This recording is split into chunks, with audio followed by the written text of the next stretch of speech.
Hi everyone, it's Michael from Primal Mike YouTube channel. So today I'm going to discuss my progress, update on my carnivore journey, what changed, what led me to this lifestyle, and what I'm planning to do in the upcoming few months. So first I want to touch upon what led me to start this diet in the first place. So the story is quite long, but I'm blaming everything on COVID-19. As you all know, when we were during the pandemic, there was a lot of mass media scare. They were scaring us that people are dying and, we need to protect ourselves, be locked down. So, for me, mentally, it changed a lot of mental state. And my mental health went down big because of this. So one of the results from this was that I started to research what's the healthy way of eating, how to become healthier, how to improve immune system, so I can protect myself from catching the virus. So I became more like suffering from orthorexia, which is obsessive, being obsessive with healthy way of eating. So I started researching different diets, and of course, the first thing that comes up on Google is, maybe keto diet, eat more veggies, vegetables, fruits, vitamins, etc., whatever, and lean protein, limiting amount of fats. Just ridiculous. So I started to eat more spinach, mushrooms. I liked to have spinach and mushroom served with some lean meat, like chicken breast or some lean fish or lean ground beef. Lean. Limiting amount of fats, because fats are bad and it's going to lead to obesity, and obesity is not good for COVID and immune system, blah blah blah, whatever. So I've been doing this for months, and my vitamin D level was okay. And there was a research that vitamin D level, the higher the better for immune system. So I was like, nice, I'm protected from COVID. And actually that is kind of true. I caught COVID twice and I didn't have any symptoms. So unless I tested, I would not know that I have. So there is some truth to it. But that's not important. What's important is the negative things, the side effects of this lifestyle. So this led me to weight loss, a lot of weight loss. So I used to be around 170 pounds, and at my lowest I was about 135 pounds. On average, I was 140 to 145 for the majority of last 2 years. My body fat pretty low. So what this resulted in is low energy, libido, hormones not working the way they should, everything messed up.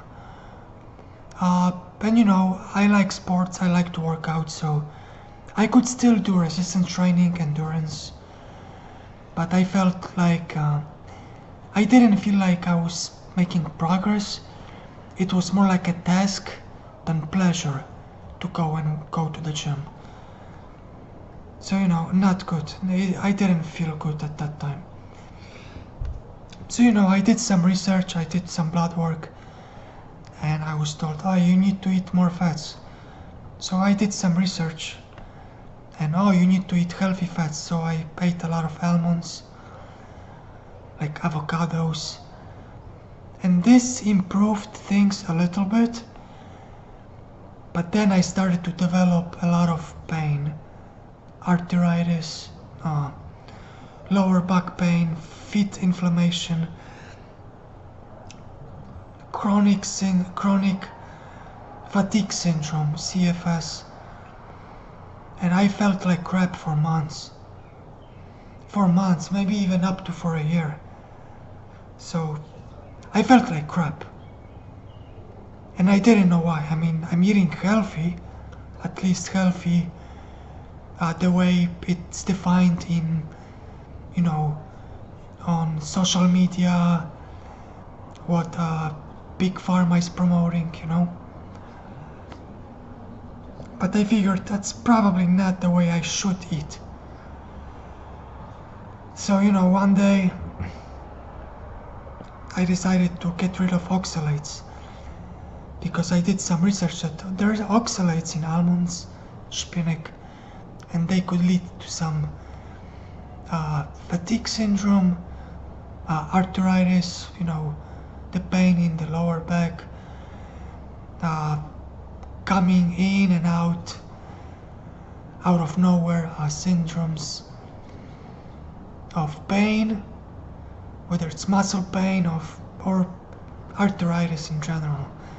So I cut down spinach and almonds, and symptoms got worse, which, you would say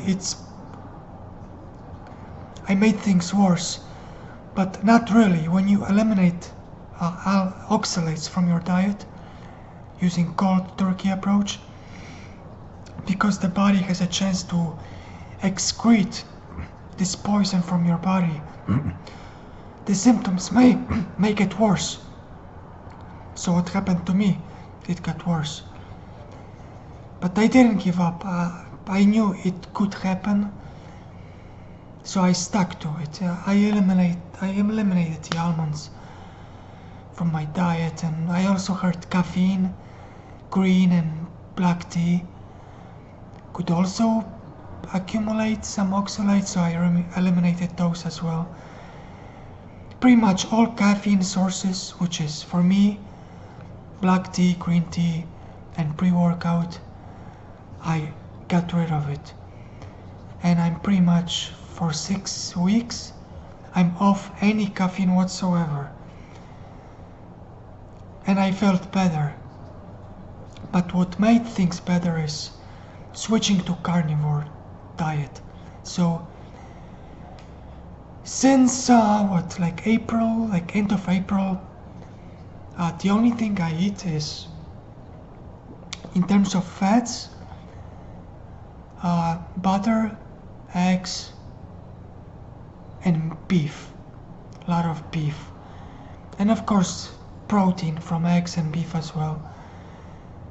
I eat a lot of beef and eggs. My fat intake may be not as high as it should be, but I'm trying to keep it a 1-to-1 ratio in terms of grams, which is about 70% of calories. I should not be using this term, but that's what everyone is using, so just so you could understand how it falls in caloric intake. It's about 70% of fat, calorie from fat, and 30% from protein per day. So I've been doing this for the whole month of May, and it's pretty much mid-June. It's about 6 weeks. And I started to feel better. I felt higher on energy. Sometimes I feel like I can do 2 workouts per day, and next day I can repeat. So huge improvement on regeneration. My muscles get rejuvenate very quick, day-to-day basis. I can go work out the next day with no issues. And I've been doing this for weeks. I don't remember the last time I had a break from working out, whether it's cardio or resistance training. And you would say, oh, but it it has to have an effect on your weight or whatever. My weight has been going up on average a pound per week. In month of May alone, I gained about 6 pounds of weight. How much of it is muscle? I don't know. How much of it is body fat? I don't know. How much is water retention from perhaps, higher electrolytes balance in my body? I don't know. But so far, about 6 to 7 pounds gained in just May. In June, about 1 to 2 pounds so far. So I think my body is getting into homeostasis, where it's being able to eliminate what it doesn't need and get all the nutrients and all building blocks from my diet in the most optimal way possible. So I'm not gaining as much as it used to be in May, but I still feel high on energy. So man, I feel my energy levels are high, my mood is high. My hormones, I still have to check. I'm planning to do blood work in 2 months. So we'll see where it's at, but I'm pretty optimistic it's improving. But in general, since I started to develop carnivore lifestyle,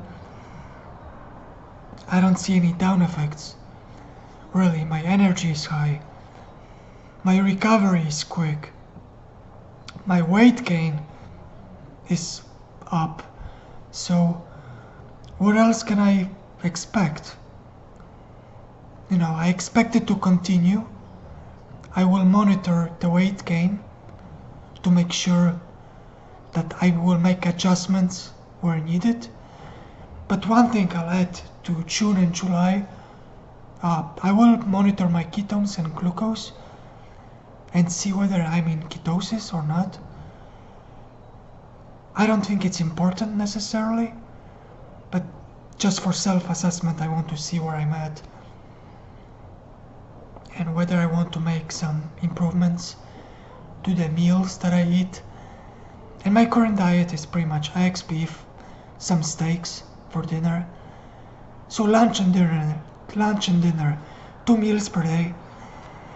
I don't feel hungry, I feel satiated enough.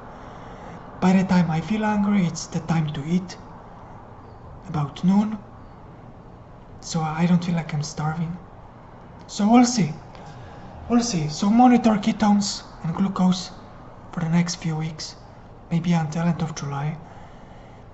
And maybe I'll try to improve my constipation, which when you're constipated, it doesn't mean because lack of fiber. That's bullshit, that's not true. It's because you don't eat enough fats. So I may increase the amount of fats.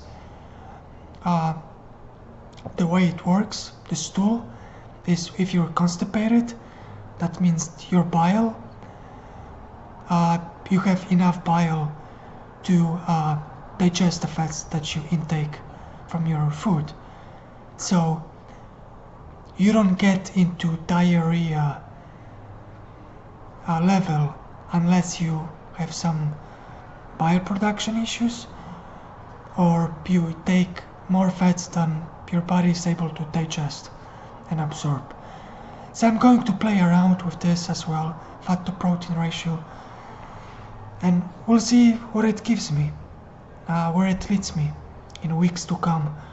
But I just wanted to give you an update right now, how my carnivore journey started, why I decided to eat this way, and what I'm planning to incorporate in weeks to come and months. So let me know what you think. It was a pretty lengthy video. I know I missed a lot of some key concepts, but I think covered what I wanted to cover. So I am planning to do more videos on this. I might unveil more secrets and more details that I missed in this video. So please let me know what you think. If you're on a carnivore diet and journey, let me know what led you to it and what symptoms you used to have and what improvements you observed when you started to switch to this lifestyle. I'm very interested in learning about you and sharing your experiences so we can all learn what we did wrong, what we did right, and how we are planning to make adjustment so we can improve this way of living, because I think it's the most optimal way to live as you can. So if you like this content and you would like to know how I improve in weeks and months to come, subscribe to my channel. I'm planning to do some live streams, kind of share experiences, kind of like Q&A sessions. And I might just a Q&A session and share, and you get to see how I eat. I eat about 2 pounds of steak per day. So you may watch this live sometimes, but mostly Q&A. Just keep in touch, connect, keep the carnivore community increasing so more people hear about this, because a lot of people are suffering and they never heard about carnivore. So yeah, subscribe, like the video, share, let's connect, and see you guys next time. Thank you.